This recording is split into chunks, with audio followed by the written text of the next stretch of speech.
தேவன் ஏன் தாமதிக்கிறார்? உங்கள் ஜெபம் ஒருபோதும் வீணாகாது. வணக்கம் அன்பார்ந்தவர்களே. இந்த வீடியோவை பார்க்கும் உங்களில் யாராவது, நான் இத்தனை நாட்களாக ஜெபிக்கிறேன், ஆனால் இன்னும் எனக்கு பதில் கிடைக்கவில்லையே என்று நினைக்கின்றீர்களா? இதோ இந்த செய்தி உங்களுக்காக தான். சில நேரங்களில் தேவன் அமைதியாக இருப்பது போல தோன்றும். நாம் அழைக்கின்றோம், நாம் கண்ணீர் விடுகின்றோம், நாம் காத்திருக்கின்றோம். ஆனால் பதில் மட்டும் வராதது போல இருக்கலாம். அந்த நேரத்தில் நம் மனதில் ஒரு கேள்வி கூட வரும், தேவனே, என்னை மறந்துவிட்டீரோ என்று. ஆனால் எனக்கு அன்பார்ந்தவர்களே, தேவன் ஒருபோதும் தம்முடைய பிள்ளைகளை மறப்பதில்லை. அவர் அமைதியாக இருந்தாலும் அவர் செயல்பட்டு கொண்டேதான் இருக்கிறார்.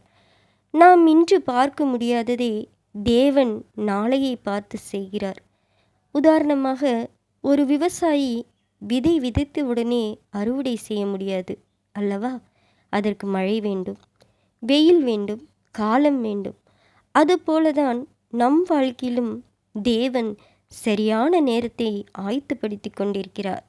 எனக்கு அருமையானவர்களே, ஒருவேளை நீங்கள் இன்று வேலைக்காக ஜெபித்து கொண்டிருக்கலாம், அல்லது உடல் நலத்திற்காக நீங்கள் காத்து கொண்டிருக்கலாம், அல்லது உங்கள் குடும்பத்தில் இருக்கும் ஒரு பிரச்சனைக்காக கண்ணீரோடு ஆண்டவருடைய சமூகத்தில் ஜெபித்து கொண்டிருக்கலாம்.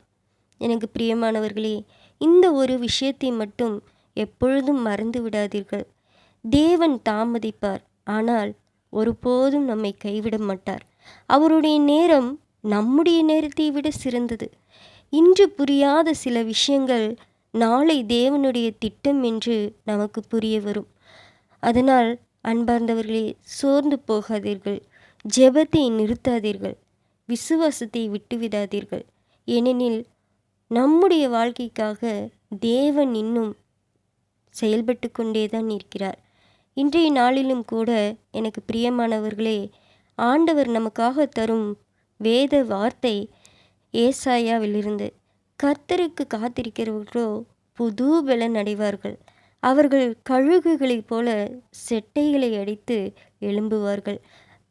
அருமையான தேவஜனமே, இந்த வார்த்தைகள் உங்களுக்கு பிரயோஜனமுள்ளதாக இருந்தால் இந்த வார்த்தைகளை நீங்கள் கேட்பதோடு மட்டுமின்றி மற்றவர்களும் கேட்கும் வண்ணமாக இந்த வீடியோவை பகிருமாறு கேட்டுக்கொள்கின்றேன். பராபரனுக்கு தோத்திரம். கர்த்தர் தாமே நம்மை ஆசீர்வதிப்பாராக. ஆமென்.